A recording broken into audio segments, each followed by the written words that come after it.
नमस्कार. आपण आलो आहे गोपालनगर येथील विठ्ठल मंदिर परिसरामध्ये. आता तुम्हाला दाखवतो महानगरपालिका किती उत्कृष्ट काम करत आहे आपल्या एरियामध्ये. हे बघा नाली.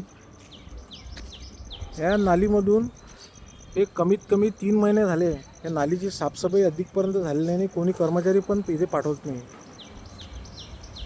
या लाईनमध्ये 2-3 वर्षापासून हर वर्षी कमीत कमी 5 ते 6 लोक डेंग्यू या दुर्धर आजाराने बिमार पडत आहे. पण महानगरपालिका प्रशासनाला अधिकपर्यंत या गोष्टीचा जाग आलेला नाही आहे.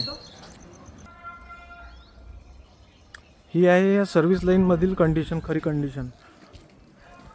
एकही कर्मचारी इथे 3-3, 4-4 महिन्यापासून कोणी आलेलं नाही आहे. पूर्ण नाली अशी पूर्ण खराब झालेली आहे आणि समोर या नालीमध्ये असं पाणी साचलेलं आहे. कर्मचारी येतात, त्यांना आपण सांगतो, ते म्हणतात की हा करणार, पण कधीच अद्यापपर्यंत इथे आलेलं नाही आहे. अशी पूर्ण तुंबलेली अशी नाली आहे.